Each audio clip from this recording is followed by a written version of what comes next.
Kidlat News Updates.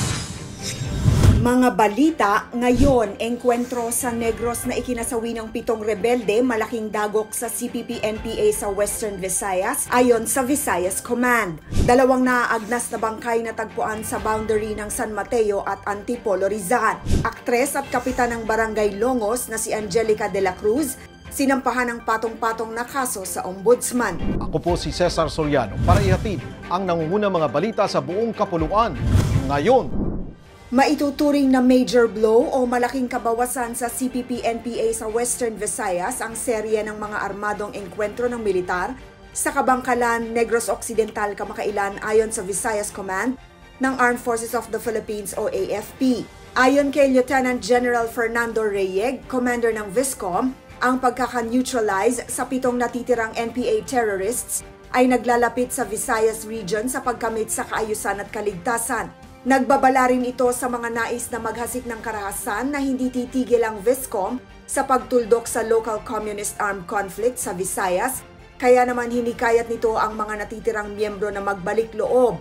Samantala, tukoy na ang pagkakakilanlan ng 7 nasawi sa engkwentro sa Barangay Tapi noong Linggo, April 28. Kinilala ang mga ito na sina Reniel Locsin Celion alias Kumpol, Mary Jane Magiliat alias Shawnee, John Isador Supelanas alias Dalia at isang alias Pitong, remnants ng Dismantled Southwest Front o SWF.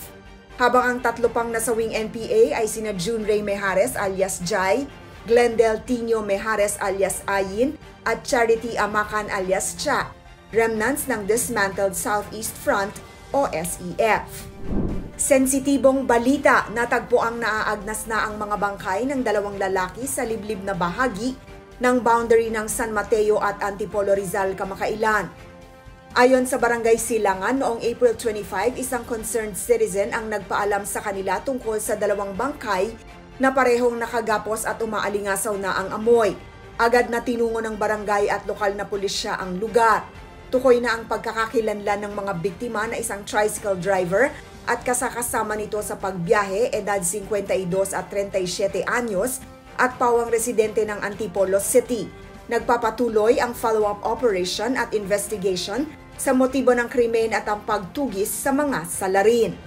Sinampahan ng aktres at barangay chair Angelica de la Cruz ng Longos, Malabon City ng kasong plunder sa Office of the Ombudsman dahil sa umano'y pagkawala ng hindi bababa sa 70 million pesos na public funds ng barangay Longos.